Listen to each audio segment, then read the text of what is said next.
আসসালামু আলাইকুম রহমতুল্লাহ। সকলেই কেমন আছেন? আশা করি ভালো আছেন। দেশ এবং দেশের বাইরে থেকে যারা এই মুহূর্তে ভিডিওটি দেখছেন তাদের সকলকে স্বাগতম। 500 পিস ব্রয়লার মুরগি পালন করে বর্তমানে বাজার অনুসারে বিক্রি করলে কত টাকা লস হবে এবং আমরা 500 পিস ব্রয়লার মুরগি পালন করে বাজারে বিক্রি করে পাইকারি রেটে বিক্রি করে কত টাকা বাস খাইলাম, এই হিসাবটি আপনাদের মাঝে তুলে ধরবো। তো চ্যানেলে নতুন হয়ে থাকলে অবশ্যই চ্যানেলটিকে সাবস্ক্রাইব করে সঙ্গেই থাকবেন, আর যারা অলরেডি সাবস্ক্রাইব করছেন তাদেরকে অসংখ্য ধন্যবাদ। তো আমাদের 500 পিস মুরগি কত টাকা খরচ হয়েছে এবং কত টাকা কেজি বিক্রি করেছে এবং কত টাকা লস হয়েছে এবং এই বিষয়টি আপনাদের মাঝে তুলে ধরবো। আমাদের মুরগির কোয়ালিটি কিন্তু অনেক সুন্দর হয়েছিল, তারপরে ওজনটাও ভালো আসছিল, তারপরেও কিন্তু আমাদের মুরগির বাজার কম থাকার কারণে কত টাকা লস হলো এই টু জেড হিসাবটি আপনাদের মাঝে উপস্থাপনা করা হবে। অবশ্যই ভিডিওটি না টেনে সম্পূর্ণ ভিডিওটি দেখবেন। প্রথমে আমাদের বাচ্চা যে ক্রয় করা হয়েছিল, আপনার 60 টাকা পিস। 60 টাকা পিস বাচ্চাগুলো ক্রয় করা হয়েছিল। তো 500 বাচ্চা আমরা ক্রয় করেছিলাম 30,000 টাকা। আর আমরা যে খাদ্য 30 বস্তা খাবার খাওয়াইছিলাম, মনে করছিলাম যে বাজারটা বাড়বে সেই জন্য খাবারটা বেশি খাওয়াইছিলাম। তো 30 বস্তা খাবারে আমাদের প্রত্যেকটা খাবারের বস্তা সব খরচ মিলে পড়ছিল 3450 টাকা নগদ টাকা। আর আমি যে হিসাবটা দিচ্ছি এটা কিন্তু সম্পূর্ণ নগদ হিসাব। 3450 টাকা প্রতি পিস খাবারের বস্তা এবং 30 বস্তা খাবার খাওয়ানো হয়েছিল 1,03,500 টাকা।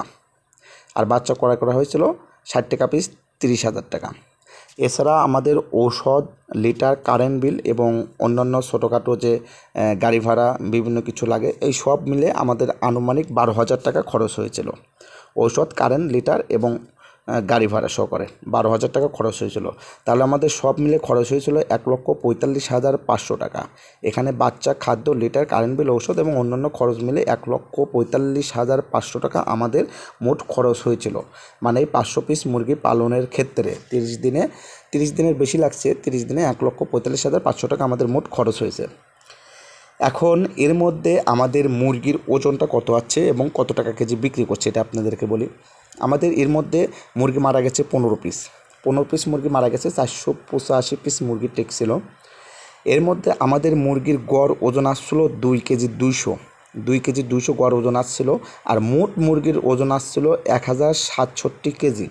মানে 485 পিস মুরগির মোট ওজন আসছিল 1067 কেজি। তাহলে আমরা 1067 কেজি মুরগি 130 টাকা কেজি মুরগি পাইকারি রেটে বিক্রি করা হয়েছিল।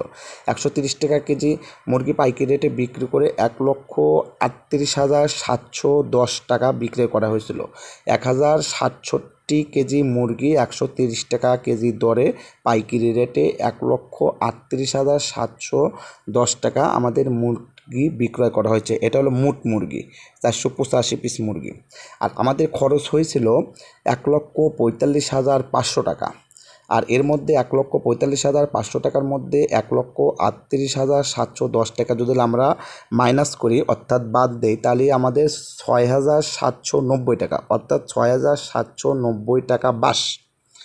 মানে এক মাস কষ্ট করে 30 দিনের বেশি 32-33 দিন 34 দিন কষ্ট করে 6,790 টাকা বাস খাইলাম। কেন খাইলাম? কারণ আমাদের বাচ্চার দামটা বেশি ছিল এবং এইদিকে মুরগির বাজারটা 130 টাকা করে কমে গেছে।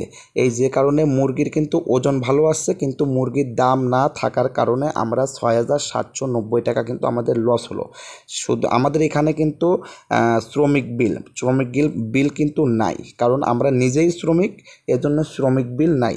শ্রমিক বিল না থাকার কারণে যদি শ্রমিক বিল থাকতো তাহলে আরও 10,000 টাকা আমাদের লস হতো। সেক্ষেত্রে আমাদের শ্রমিক বিল আমাদের বাদই দিলাম। আমাদের এই মুরগির এক বাচ্চা থেকে শুরু করে রেডি মুরগি পর্যন্ত বিক্রি করার পরে 6,790 টাকা বাস। তো বর্তমানে বাজার যে রেটটা আছে, বর্তমান সকল খামারেরই একই অবস্থা। প্রত্যেকটা খামারই মনে করেন মুরগি পালন করে 10,000 20,000 টাকা করে কিন্তু লস যাচ্ছে। যারা 1,000 মুরগি পালন করতেছে তাদের 20,000 লস যাচ্ছে। যারা 500 400 600 এরকম মুরগি পালন করতেছে 7,000 8,000 টাকা কিন্তু লস যাচ্ছে। কিন্তু মুরগির ওজন কিন্তু দেখতে পাচ্ছেন আমাদের মুরগি কিন্তু কোয়ালিটি ভালো এবং মুরগির ওজনও কিন্তু ভালো হচ্ছিলো। তারপরেও বাজার না থাকার কারণে 6,790 টাকা বাস খেলাম। তো পরবর্তীতে অবশ্যই চেষ্টা করব যাতে এরকম বাস আর না খাওয়া লাগে এবং মুরগি দেখে শুনে তুলতে হবে, কারণ ঈদের বাজার তো, কারণ ঈদ ছিল, কোরবানি ঈদের জন্য আসলে দামটা আসলে কমে গেছিলো। তাছাড়া মুরগির বাজার মোটামুটি ভালোই ছিল। যাই হোক, সবই হলো রিজিকের মালিক আল্লাহ। তো যাই হোক, পরবর্তীতে আমরা চেষ্টা করব যাতে বাজার ভালো পাই। তো সকলে আমাদের জন্য দোয়া করবেন, আর ভিডিওটি ভালো লাগলে শেয়ার করবেন, চ্যানেলটিকে সাবস্ক্রাইব করে সঙ্গে থাকবেন। সকলে ভালো থাকবেন। আল্লাহ হাফেজ।